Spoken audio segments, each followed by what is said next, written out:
Niining panahon nga ang putling ebanghelyo gihagis sa mga hiwi nga pagtulunan. Kinahanglan mo barug ang mga tinunan ni Kristo sa pagpakigbisog sa paglaban sa pagtuo. Nga magkausa ug alang sa tanang panahong gihatag sa Dios ngadto sa iyang katawan. Maoy hinungdan nga namugna kining tulumanon ang putling ebanghelyo. 30 minutos nga pagsabwag sa tinuod nga ebanghelyo. Kauban ni Pastor Jeremias Hangad, ang putling ebanghelyo. Tulumanon nga gihatod kaninyo sa Herald of Grace Radio Ministries Philippines. Ang putling ebanghelyo. Ang putling ebanghelyo. Ang putling ebanghelyo.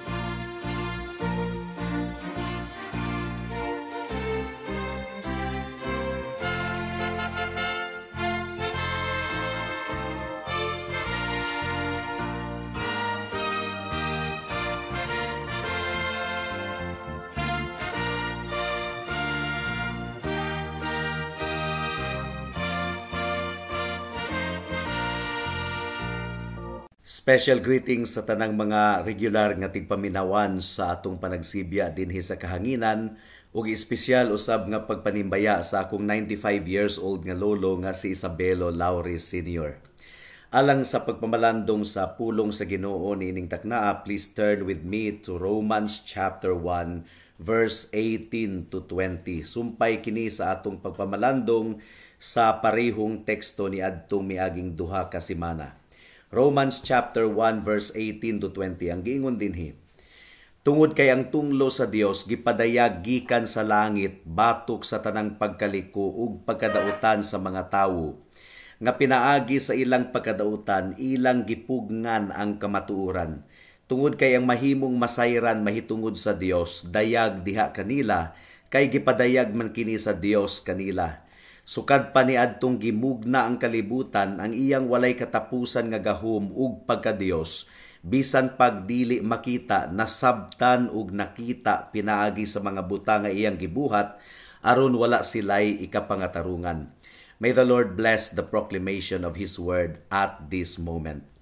Sumala sa atong nakita ni adtong miaging semana mga kaigsuunan, tataw gayud kaayo nga gipadayag sa Ginoo ang iyang kaugalingon sa tanang mga katawhan. Ang giingon sa bersikulo 20, sukad pa ni adtong gimugna ang kalibutan ang iyang walay katapusan nga gahom ug pagka-Dios bisan pagdili makita nasabtan ug nakita pinaagi sa mga butang nga iyang gibuhat aron wala silay ikapangatarungan. So klaro gayud kaayo nga walay excuse ang mga katawhan nga dili muila sa tinuod nga Dios.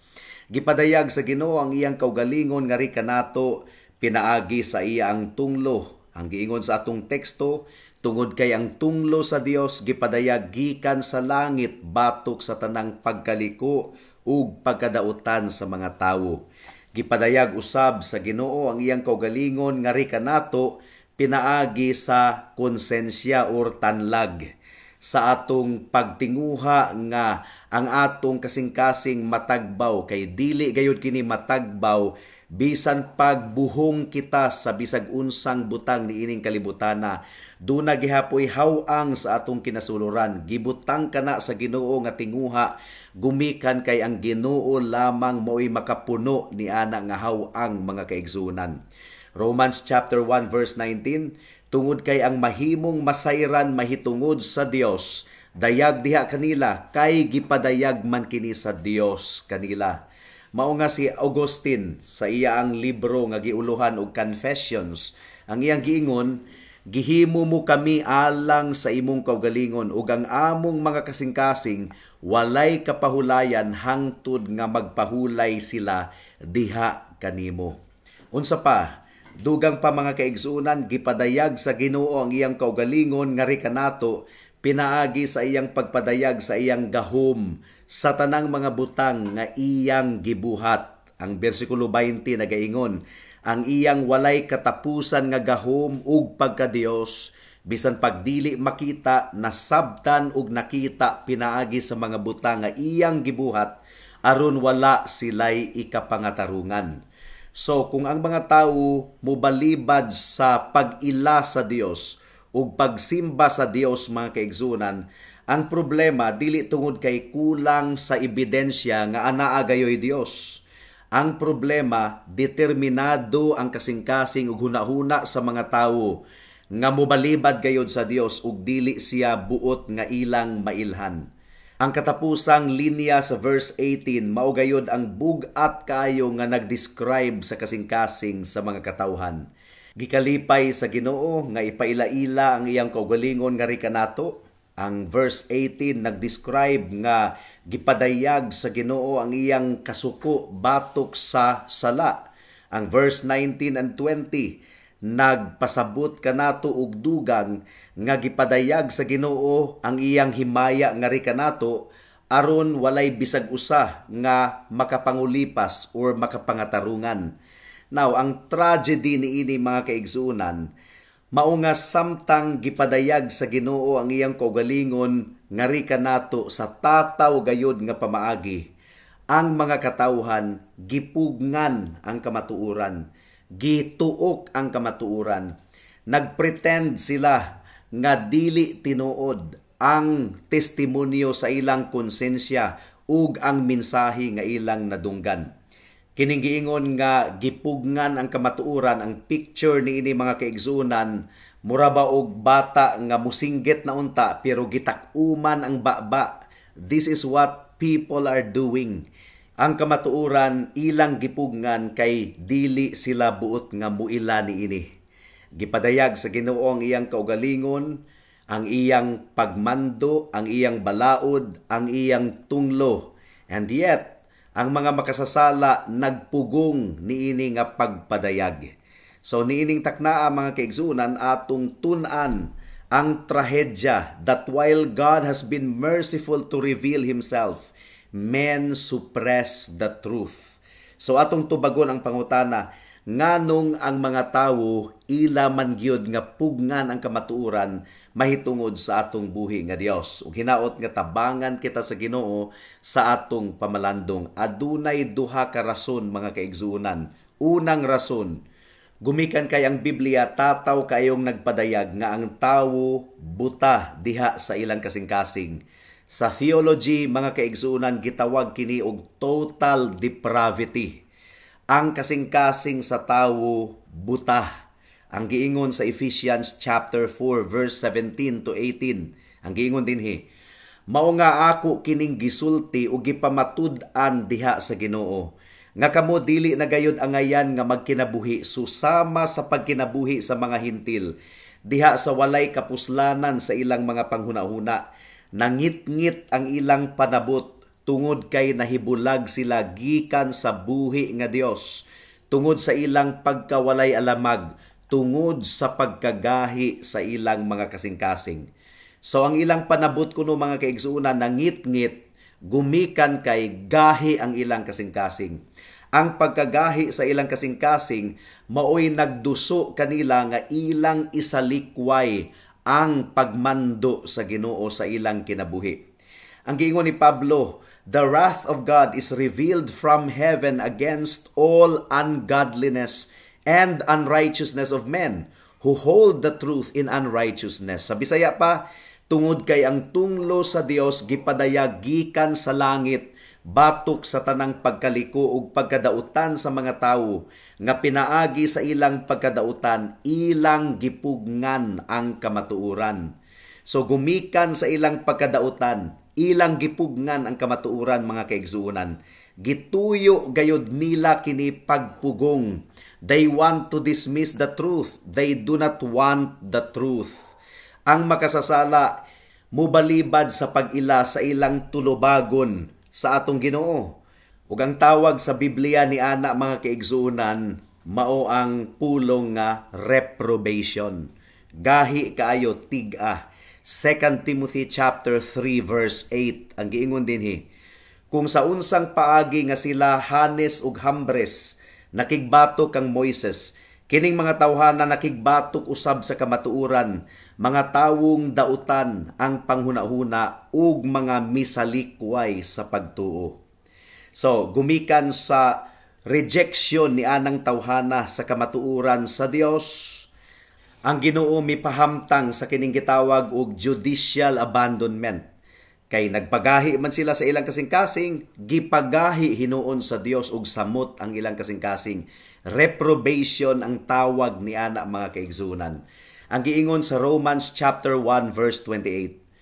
Ug tungod kay dili nila buot nga mailhan ang Dios, gipasagdahan na lang sila sa Dios sa usa ka mahugaw nga panghuna-huna aron ilang buhaton ang mga butang nga dili angayan. So ang taong makasasala mga kaigsunan by his very nature nagrebelde gayud batok sa Dios. Again, gipadayag sa Ginoo ang iyang kaugalingon, iyang gipadayag ang iyang kamatuuran sa tanang mga katawhan, pero ang mga tawo dili mudawat niini. Gumikan sa kagahi sa kasing-kasing sa usa ka makasasala, mibalibad siya sa pagdawat sa kamatuuran nga gipadayag pinaagi sa pulong sa Dios. Ang tawag ni Martin Luther niini mga kaigsunan, bondage of the will, ang kagustuhan sa tawo nagapos diha sa sala. Ang daot nga punuan mamunga usab og daot nga bunga. Ang giingon sa Matthew chapter 7 verse 17 to 18. Maingon man usab, ang matag maayong punuan, maayo usab ang bunga. Apan ang punuan nga daot usab ang bunga. Dili mahimong mamunga og daot ang maayong punuan, ug mamunga og maayo ang daot nga punuan. So tataw gayud kaayo kini mga kaigsunan. Ang tawong giharian sa kasalanan, gusto niyang mahimong autonomous or independent gikan sa Dios. Dili siya buot nga mahailalom sa pagbulutan sa Dios. He wants full autonomy. Ang iyang garbo mao ang hinungdan sa tanan niyang mga kasalanan. And it was even the cause of Adam's sin, kung atong basahon ang book of Genesis, nganong nahulog man si Adan sa kasalanan. Gumikan kay buot niyang mahimong gawas nun gikan sa pagbulutan sa Dios. God was telling Adam that he did not have the absolute autonomy. Pero si Adan nagpakasala by declaring nga mabuhat niya ang gusto niyang buhaton, independent gikan sa Ginoo mga kaigsunan. Mausab ang mga katawhan nga anaa diha sa ilang sala. Lost man is corrupted by a rebellious heart that is full of pride and selfishness. Ang ilang kaugalingon ra gyud ang ilang gihunahuna. Ang motivation sa tanan nga ilang gibuhat mao ang kung unsa ang makapalipay sa ilang unod. Ilang gisunod ang dikta sa ilang unod mga kaigsunan. No matter what, ug ila gayud kining buhaton bisan pag nakasala sila batok sa Dios. So makadto ang unang rason nganong ang mga tawo mupugong mangyod sa kamatuoran. It is because of the blindness of their own heart. Ang ilang kasing-kasing buta, ang ilang kasing-kasing gahi, and in theology we call that total depravity. Ikaduha nga rason, nganong pugngan sa mga katawhan ang kamatuoran ug mao'y hinungdan nganong ang tunglo sa Dios gipadayag gikan sa langit. It's because of their hatred of God. Nagdumot gayud sila sa Dios. Ang mga katawhan nga walay Dios sa ilang kinabuhi, they are really opposed to God. Our text says they are godless, walay Dios. Romans chapter 1 verse 18, tungod kay ang tunglo sa Dios gipadayag gikan sa langit batok sa tanang pagkawalay Dios ug pagkadautan sa mga tawo nga pinaagi sa ilang pagkadautan ilang gipugngan ang kamatuoran. In other words, mga kaigsunan, gadumot sila sa Dios ug gadumot sila sa balaod sa Dios. Romans chapter 1 verse 28, ug tungod kay dili nila buot nga mailhan ang Dios, gipasagdahan na lang sila sa Dios sa usa ka mahugaw nga panghuna-huna aron ilang buhaton ang mga butang nga dili angayan. Ug sa bersikulo 30 mga kaigsunan, gidescribe ni Pablo ang lost humanity as haters of God. Nagdumot sa Dios. Abi ninyo mga kaigsunan, kining mga atheist. I don't know if you've heard the word atheist. Atheism, kining ni ang nagtuo nga walay Dios. Atheism has nothing to do with man's ignorance of God. Ang ignorance, dili kana mo'y rason sa atheism. Ang tinuod nga rason sa atheism is that man really hates God. Kaya nga naman, tataw kayo ang atong teksto sa Romans chapter 1 nga ang tanang mga katawhan nakaila sa Dios.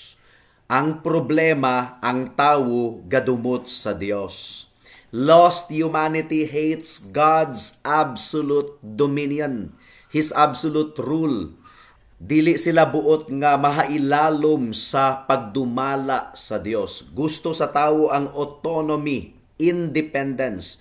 Gusto sa tawo nga siya mo imupadagan sa iyang kinabuhi. Paminawa nato ang giingon sa Psalm chapter 2 verse 2 hangtod sa 3. Ang giingon dinhi, giandam sa mga hari sa yuta ang ilang kaugalingon, ug ang mga pangulo nagsabot-sabot batok sa Dios ug sa iyang gidihugan ug lana nga nagaingon, bugtuon ta ang ilang kadena nga panggapos ug atong ibalibag ang ilang pisi nga panghikot gikan kanato.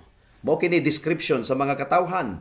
Ang tawo moingon, let us break the shackles, let's have our independence. Man want to become independent from God. Pero dili mutugot ang Ginoo niini. Mao gani nga muhukom ang Dios. Gumikan kay tataw kaayo ang Biblia nga nagaingon nga dili ipaambit sa Ginoo ang iyang kahimayaan sa uban. Romans chapter 11 verse 34 ang giingon dinhi, tungod kay kinsa ang nasayod sa hunahuna sa Dios o kinsa ang iyang nahimong magtatambag. So, ang kaalam sa Ginoo mga kaigsuunan, dili gayud nato masukod. In other words, God doesn't need advice or counsel. Wala nang kinahanglan ang Ginoo og tambag. Gideklarar sa Ginoo ang iyang kaugalingon to be fully independent o gisugo sa Ginoo ang tanang mga katawhan nga ihatag nato kaniya ang atong undivided allegiance nga 100% loyal lamang kita diha kaniya. Ang giingon sa Exodus chapter 20 verse 3, ayaw kamo pagbaton og laing mga Dios sa akong atubangan. So dili gayud mosugot ang Dios nga kita aduna pay laing mga Dios. Gipadayag sa Ginoo ang iyang kaugalingon sa tanang mga butang nga iyang gihimo. But for the lost man, ang kinaiyahan, reminder kini nga ang Dios dulumtanan sa iyang kasing-kasing. Di siya ganahan sa Dios. And this is why ang absolute nga sovereignty or pagdumala sa Dios bugat gayud kaayo kana nga paminawon sa mga katawhan. Bisan pagani sa mga believers, when we are talking about the doctrine of election, dili sila gusto nga ang Dios adunay kagawasan nga mupili sa iyang pagaluwason. But the Bible clearly tells us nga pagabuhaton sa Ginoo ang gusto niyang pagabuhaton. For example, Romans chapter 9 verse 15. Ang giingon dinhi, tungod kay iyang giingon kang Moises, maluoy ako sa akong kaluy-an ug tabangan ko ang buot kong tabangan. So you see, adunay kagawasan ang Ginoo nga mupili sa mga katawhan nga iyang pagaluwason ug ang iyang election gibuhat niya even before the foundation of the world. Daghang dili ganahan niini mga kaigsunan. Romans chapter 9 verse 21 ang giingon dinhi, uwala bay katungod ang magkukulon sa lapok aron mubuhat gikan sa usa ka tibugon ug sudlanan alang sa espesyal nga paggamit ug sa usa alang sa yano nga paggamit. The point is, God has absolute freedom, mga kaigsunan. And this is why ila gayud nga gitamay o gibiay-biay ang atong Ginoong Hesukristo. Ang atong Dios adunay gugma ug kaluoy ug kamatuoran, pero mianhi usab si Kristo nga adunay absolute authority, absolute nga autoridad mga kaigsuunan. Natingala ang mga Hudiyo sa pamaagi sa pagtudlo sa atong Ginoong Hesus. Nahibulong sila, Mark chapter 1 verse 22. Nahibulong sila sa iyang pagtudlo tungod kay gitudluan niya sila sama sa usa ka tawo nga adunay autoridad ug dili sama sa mga eskriba. Matthew chapter 21 verse 23. Pagsulod niya sa templo, miduol kaniya ang mga pangulong pari ug mga katiguangan sa lungsod samtang siya nagtudlo ug miingon sila, sa unsang autoridad gibuhat nimo kining mga butanga ug kinsa ang naghatag kanimo niining maong autoridad? So ang atong Ginoong Hesukristo iyang gikondenar ang pagpakaaron ingnon sa mga Pariseo ug iyang gi-assert ang iyang divine authority. Pero ilang gitamay ug ilang gibiay-biay ang atong Ginoong Hesukristo. Di sila ganahan sa atong Ginoong Hesukristo. There is a natural hatred, a natural hostility because Jesus Christ condemned their sin. Ug higala kung pasagdahan ka sa Ginoo sa imong kaugalingon, di ka ganahan niya. Aduna jud kay instinct nga pagbalibad sa atong buhi nga Dios. Ang giingon sa John chapter 19 verse 15, nagpunay sila og singgit, ipalayo siya, ilansang siya sa krus. Mark chapter 15 verse 14, apan si Pilato miingon kanila, ngano, unsa may sala nga iyang nabuhat? Apan misamot hinuon sila og singgit, ilansang siya sa krus. So you see, di gyud sila makaantos sa presensya sa atong Ginoong Hesukristo kay ngano man na-expose ang ilang kasalanan, na-expose ang ilang pagkadautan. Balaan ang atong Ginoong Hesukristo ug iyang gi-assert ang iyang balaan nga awtoridad, but people do not want it. Bisan pa sa atong kapanahunan karon mga kaigsuunan. And this is the great condemnation of man. Ang paghukom sa Ginoo batok sa tao mao kini nga bisan og tataw kayong gipadayag sa Ginoo ang iyang kaugalingon ngadto sa mga katawhan, gadumot ang mga tawo sa Ginoo gumikan kay nahigugma sila sa ilang sala. Ug gipakita kini ni Kristo sa tataw nga paagi sa John chapter 3 verse 19. For example, ang giingon dinhi, ug mao kini ang paghukom nga mianhi ang kahayag sa kalibutan ug gihigugma pahinuon sa mga tawo ang kangitngit kaysa kahayag, tungod kay dautan man ang ilang mga binuhatan. So, gumikan niini, ibubo sa Ginoo ang iyang tunglo sa tanang mga katawhan. Psalm chapter 2 verse 12. Hagki ang anak, basin ug masuko siya, ug kamo maalaot sa dalan. Tungod kay ang iyang kapungot dali rang musilaob, bulahan ang tanang mga nagpasapupo kaniya. Ang mga katawhan, mga kaigsuunan, gadumot usab sila sa pagkabalaan sa Dios. Now, we often think of holiness as obedience to the law, pero ang pasabot ni ining pagkabalaan kining gilain alang sa atong buhi nga Dios. For a man, obedience to the law is part of our separateness from the world. We are separated from sinners. We are separated unto God. Mao nga nagkinabuhi kita sumala sa iyang kabubuton. Bulag kita gikan sa kalibutan because we belong to God. Now, kung pagkabalaan sa Ginoo ang atong pagahisgutan, dili kini obedience ang pasabot ni ini, kundili pinasahi gayud ang atong buhi nga Dios. Balaan ang Dios ug walay susama kaniya sa pagkabalaan mo nga ang Ginoo pinasahi gayud. One of his chief attributes is holy, holy, holy, Lord God Almighty. Ug kung atong pasipalaan ang pagkabalaan sa Ginoo, usa kini kadakong pagtraidor batok kaniya.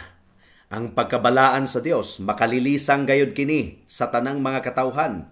Gani si Isaiah niadtong kipakita kaniya ang kahimayaan sa Ginoo sa chapter 6 verse 5. Ang iyang gisinggit, makaluluoy ako, maalaot ako tungod kay usa ako kalalaki nga adunay hugaw nga mga ngabil, ug nagpuyo ako taliwala sa dapit nga may hugaw nga mga ngabil, tungod kay nakita sa akong mga mata ang hari, ang Dios sa mga kasundaluhan. Si Habakuk usab mga kaigsuunan, nagpangurog siya niadtong nakita niya ang himaya sa Ginoo. Habakuk chapter 3 verse 16, ang giingon dinhi, akong nadungog ug nangurog ang akong lawas, nagkayungit ang tingog sa akong mga ngabil, ug misantop sa akong kabukugan ang pagkadunot. Nagpangurog ang akong mga lakang, hilom akong nagpaabot sa adlaw sa pagkalaglag, nga midangat sa lungsod nga misakop kanato.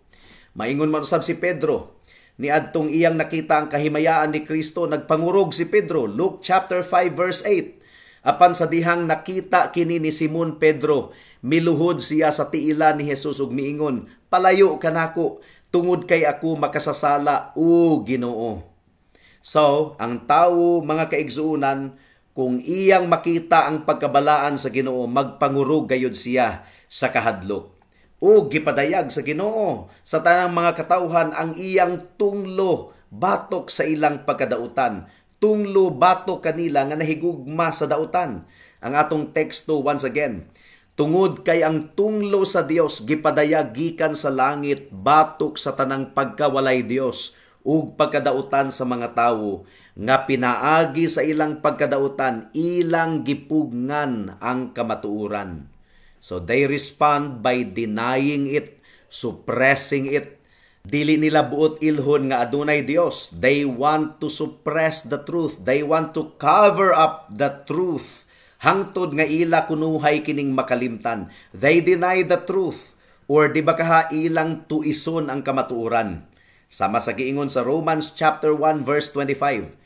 Tungod kay ilang gipulihan ug bakak ang kamatuoran sa Dios ug misimba sila ug nangalagad sa binuhat imbis nga sa magbubuhat nga maoy dalaygon hangtod sa kahangturan. Amen. So as an application mga kaigsuunan, again, gipadayag sa Ginoo ang iyang kaugalingon sa tataw gayud nga paagi ug nailhan ang Ginoo pinaagi sa tanan nga iyang gibuhat dinhi sa kalibutan ug iyang gipadayag ang iyang kaugalingon bisan pa sa atong konsensya ug labaw sa tanan pinaagi sa iyang pulong. Pero ang mga tawo ilang gipugngan ang kamatuoran, ilang gituok ang kamatuoran. In other words, God is not known because they do not want to know Him. Mao gayud kana ang tataw nga rason mga kaigsuunan. Tataw nga gipadayag sa Ginoo ang iyang kaugalingon sa tanang mga katawhan aron walay bisag usa kanila nga makapangulipas. And millions will make vain efforts to excuse themselves on the judgment day. Basin og dunay moingon nga wa man ko kahibalo nga duna daay Ginoo, pero ang giingon sa Ginoo sa iyang pulong, tataw kaayong gipadayag sa Ginoo ang iyang existence sa tanang mga katawhan. Klaro kaayo ang ebidensya, igo na, pero ang mga tawo dili buot nga muila niini nga mga ebidensya. Romans 1:20 once again, sukad pa niadtong gimugna ang kalibutan, ang iyang walay katapusan nga gahom ug pagka-Dios. Bisan pagdili makita, nasabtan ug nakita pinaagi sa mga butang nga iyang gibuhat, aron wala sila'y ikapangatarungan. Now, basin dunay moingon nga, wa man ko kahibalo nga dautan dae ang akong gibuhat. Pero ang giingon sa Biblia, adunay inward testimony of conscience, konsensya, tanlag mga kaigsuunan. Gitanom sa Ginoo sa atong kinasuluran. Romans 1:19, tungod kay ang mahimong masayran mahitungod sa Dios, dayag diha kanila, kay gipadayag man kini sa Dios kanila. Romans chapter 2 verse 15, gipakita nila nga ang gisugo sa balaod nahasulat sa ilang mga kasing-kasing, ug niini nagpamatuod usab ang ilang mga tanlag o konsensya, ug ang ilang mga hunahuna nag-akusar o nangatarungan sa usag-usa. There will be many excuses sa adlaw sa paghukom, pero ang kamatuoran mao kini. Gipadayag sa Ginoo ang iyang kaugalingon, but lost man refuses to worship Him. Mibalibad gayod. God gave them the true revelation of Himself ug gipugngan kini sa mga katawhan. 2 Thessalonians chapter 2 verse 12 ang giingon dinhi, aron mahukman silang tanan nga wala nagtuo sa kamatuoran ug nalipay hinuon sa pagkadautan. So higala, kung wala pagyud ikaw nakadawat kang Kristo ug wala pagyud ikaw mituo kang Kristo ug misalig kang Kristo, unsa man ang imong excuse? Christ has been gracious to say, come. Giimbitar ka ni Kristo nga duol kaniya. Pero dili ka buot mo duol, gumikan kay dili ka ganahan kaniya. Now, kung mao kini ang imong kasing-kasing, pag-ampo sa Ginoo higala nga hatagan ikaw og bag-o nga kasing-kasing. Ug higala kung ikaw nagtinguha karon nga moduol kang Kristo, duol gayod. Dawaton kaniya bisan pag-unsa ka pa kadautan, salig sa iyang pagkamatarong, salig sa iyang dugo nga giula didto sa krus sa Kalbaryo. Hinulsuli ang imong sala, dangup kaniya ug saligi siya ingon nga imong Dios ug manluluwas, bugtong Dios ug bugtong manluluwas. Karon na kay basin ug ugma ulahin na ang tanan. Amen. Alang sa dugang nga mga pangutana, mahimong mo text kang Pastor Jeremias hangad sa 0935 744 3030.